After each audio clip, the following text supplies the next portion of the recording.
எனக்கு தகவல் தெரிஞ்ச பிறகு எனக்கு தகவல் தெரிஞ்ச பிறகு அதை முறையாக பதிவு செய்ய சொல்லிட்டேன். அது எல்லா நேரங்களிலும் என்னால் போஸ்ட் பண்ண முடியாது. யதார்த்தத்தை நான் சொல்கிறேன். நான் டெல்லியிலிருந்து பயணத்தில் இருந்தபோது இது நடந்திருக்கிறது. நான் விமான பயணத்தில் இருந்தேன்.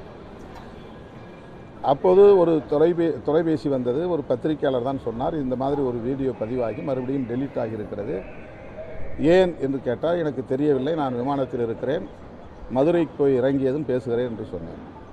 ஆனால் இறங்கியதும் நான் நிறைய நிகழ்ச்சிகளில் போய் சிக்கிக்கொண்டேன். அதன் பிறகு என்னுடைய சமூக ஊடக பக்கங்களை நிர்வகிக்கக்கூடிய தோழர்களிடத்தில் தொடர்பு கேட்டபோது அதில் எழுதியிருந்த டெக்ஸ்ட் சரியாக கம்ப்ளீஷன் ஆகலை.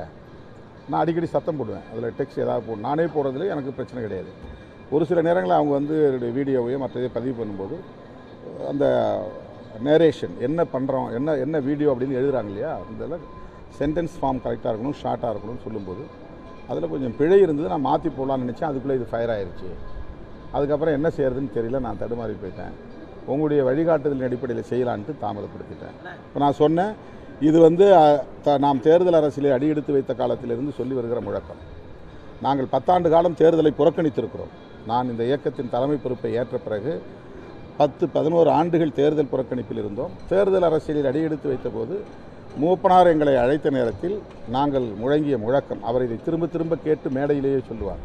நாங்கள் தேர்தல் பரப்புரையில் ஈடுபடுகிற போது தம்பி திருமாவளவன் எளிய மக்களுக்காக குரல் கொடுப்பவர், ஆட்சியிலும் பங்கு அதிகாரத்திலும் பங்கு என்ற முழக்கத்தை வைத்திருக்கிறார், இதை நான் வரவேற்கிறேன் என்று அவர் பல மேடைகளில் பேசியிருக்கிறார்.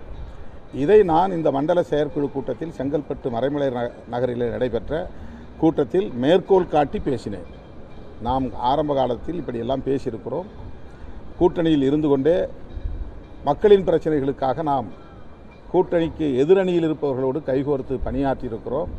அதற்கு பல சான்றுகள் இருக்கின்றன. 2009 முள்ளிவாய்க்கால் இனக்கொலை நடந்த நேரத்தில் ஆளுங்கட்சி திமுக கூட்டணியிலே இருந்தாலும் கூட நாங்கள் எதிர்க்கட்சி கூட்டணிகளோடு இணைந்து பயணித்திருக்கிறோம்.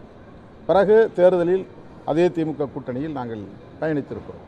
ஆகவே தேர்தல் நிலைப்பாடு வேறு, மக்கள் பிரச்சனைகளுக்காக களமாடுகிற நிலைப்பாடு வேறு என்பதை அந்த மண்டல செயற்குழு கூட்டத்திலே நான் விளக்கி பேசிய ஒரு வீடியோ தான் அந்த வீடியோ. அது பழைய வீடியோ அல்ல, புதிய வீடியோ தான். அது லைவில் பேசியது 1 மணி நேரத்திற்கு மேலான பேச்சு அப்படியே கிடக்கிறது, என்னுடைய ஃபேஸ்புக்கில் முகநூலில் கிடக்கிறது. அதிலிருந்து ஷார்ட்ஸ் அண்ட் ரீல்ஸ் என்கிற அடிப்படையிலே 1 நிமிடம் 2 நிமிடத்திற்கு சின்ன சின்ன வீடியோக்களை பதிவிடுவது உண்டு. அப்படி பதிவிடுகிற நேரத்தில் அவர் டெக்ஸ்ட் சரியாக போடவில்லை என்று அவரே அதை டெலீட் செய்ததாக சொன்னார். திரும்ப உடனே போட வேண்டியது தானே என்றவுடன் அதற்குள்ளாக மீடியாவில் வேறு மாதிரி செய்தி போய்விட்டது. ஆகவே போடுவதில் எனக்கு தயக்கம். உங்களுடைய வழிகாட்டுதலின் அடிப்படையில் நான் திரும்ப பதிவிடுகிறேன் என்று பதிவிட்டார். இதுதான் நடந்தது.